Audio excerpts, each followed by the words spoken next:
রাত ১১টা। ড্রয়িং রুমে সোফায় বসে আছি আমি। ল্যাপটপে অফিসের জরুরি কিছু কাজ করছি। পুরো বাসা নিঝুম, শুধু দেয়াল ঘড়ির টিকটিক শব্দ শোনা যাচ্ছে। হঠাৎ ধূপধাপ শব্দে রুমের দরজা খুলে বের হয়ে এলো রাইসা। পরনে নীল রঙের সুতির থ্রিপিস, চুলগুলো অগোছালো করে খোপা করা। ওর চোখে মুখে যেন আগ্নেয়গিরির লাভা ঝরছে। আমার মামাতো বোন রাইসা, ছোটবেলা থেকে যাকে পিচ্চি বলে খ্যাপাতাম, আজ সে আমার বিবাহিতা স্ত্রী। তবে সমস্যা একটাই, ওর রাগটা এখনও সেই পিচ্চিকালের মতোই রয়ে গেছে, বরং ধার বেড়েছে কয়েক গুণ। তুমি কি ভেবেছোটাকে শুনে? রাত কয়টা বাজে খেয়াল আছে? এই তো রাইসা, আর মাত্র 10 মিনিটের কাজ, শেষ করে আসছি। প্রতিদিন তোমার এই এক কথা, আর 10 মিনিট, আর 5 মিনিট। গত 3 দিন ধরে তুমি ঠিকমতো ডিনার করছো না।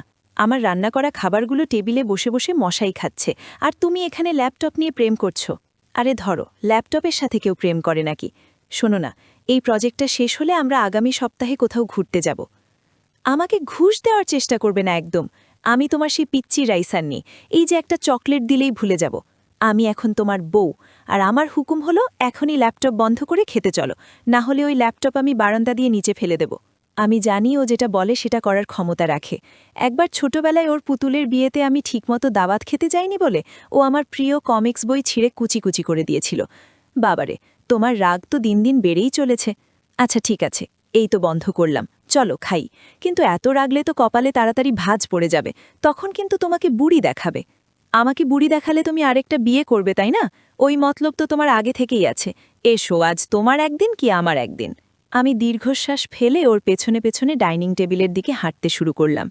পিচ্চি মামাতো বোনটা কখন যে এতটা অধিকারবোধ সম্পূর্ণ রাগী বউ হয়ে গেল, ভাবতেই অবাক লাগে। তবে ওর এই রাগের পেছনে যে পাহাড় সমান ভালোবাসা আছে, সেটা বুঝতে আমার বাকি নেই। ডাইনিং টেবিলে রাইসা থমথমে মুখে বসে আছে।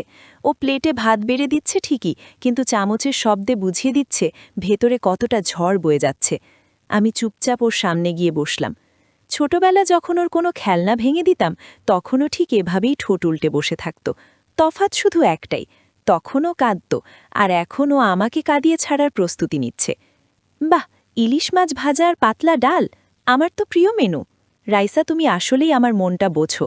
একদম আদিক্ষেতা করবে না, খাবারগুলো নষ্ট হবে তাই তোমাকে খেতে বলছি। মনের খবর নিয়ে আমার বয়েই গেছে। আচ্ছা মানলাম, তোমার বয়েই গেছে। কিন্তু রাইসা, ছোটবেলায় যখন তুমি আমার হাত ধরে বায়না ধরতে, বড় ভাইয়া আমাকে আইসক্রিম কিনে দাও না, তখন তো তোমার খুব মন ছিল আমার ওপর। চুপ করো তো, তখন আমি ছোট ছিলাম, আবদার করার মতো মানুষ ছিল না বলে তোমার কাছে যেতাম। আর এখন তোমার ডানা গজিয়েছে, অফিস, ল্যাপটপ আর কলিগদের আড্ডায় তোমার সব। আমাকে তো এখন কাজের লোক ভাবলেও পারো। আমি বুঝলাম রাইসার রাগটা শুধু আজকের দেরি নিয়ে নয়।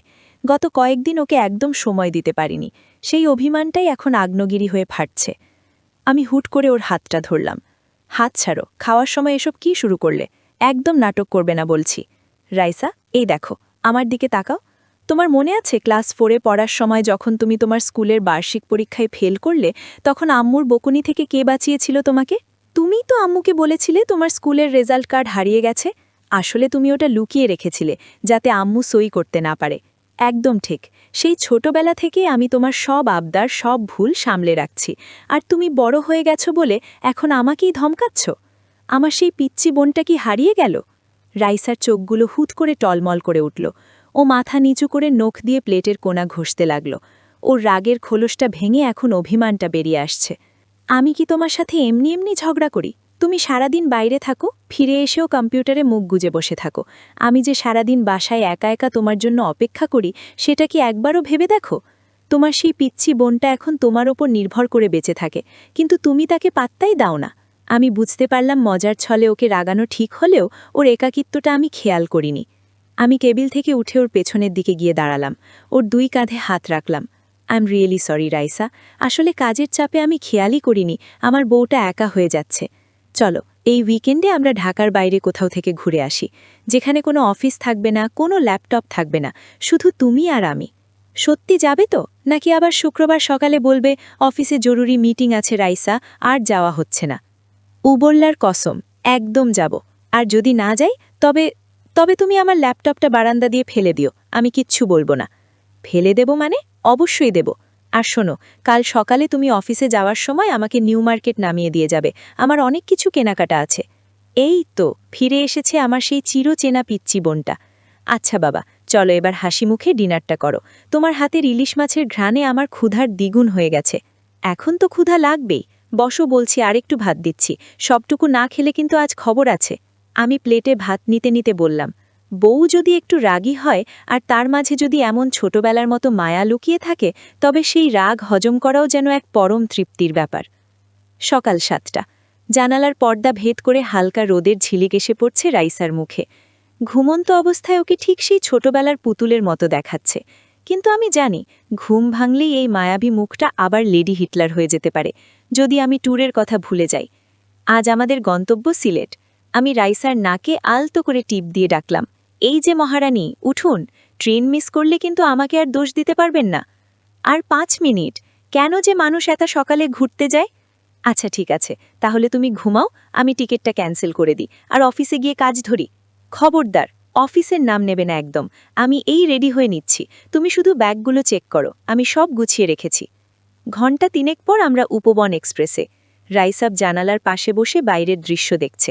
ওর চোখে মুখে সেই ছোটবেলার বিস্ময়। ছোটবেলায় যখন আমরা একসাথে গ্রামের বাড়ি যেতাম, ও এভাবেই ট্রেনের জানালা দিয়ে গরু, ছাগল আর গাছপালা গুনে বেড়াত। দেখো দেখো, কত বড় একটা বিল। আমাদের ছোটবেলায় যখন বর্ষায় মামার বাড়ির উঠোনে পানি জমত, মনে আছে তুমি আমাকে কাগজের নৌকা বানিয়ে দিতে? মনে থাকবে না আবার কি? আর তুমি সেই নৌকাগুলোতে পিঁপড়েদের বসিয়ে দিতে আর বলতে ওরা এখন জাহাজে করে বিদেশ যাচ্ছে। সেই কথা মনে পড়লে এখনও হাসি পায়। হ্যাঁ, খুব তো হাসি পায়। তখন তো তুমিও আমার সাথে পিঁপড়েদের ধরলে। এখন বড় হয়ে গেছো তো, তাই সব ইয়ার্কি মনে হয়। বিকেলে যখন আমরা সিলেটের একটা চা বাগানে পৌঁছালাম, চারিদিকে শুধু সবুজ আর সবুজ। রাইসাব নীল রঙের একটা শাড়ি পরেছে, কপালে একটা ছোট্ট টিপ।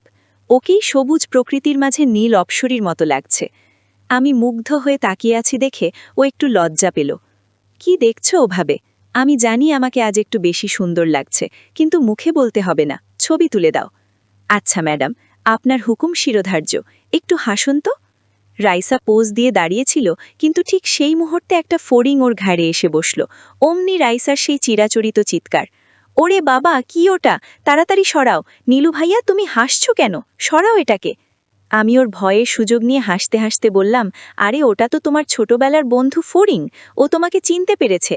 রাইসা রাগ করে আমার হাতে একটা চিমটি কেটে বলে, ইয়ার্কি মারার জায়গা পাও না? জানোই তো আমি ফড়িং ভয় পাই। এই নাও তোমার ক্যামেরা, ধরো, আমি আর ছবি তুলব না।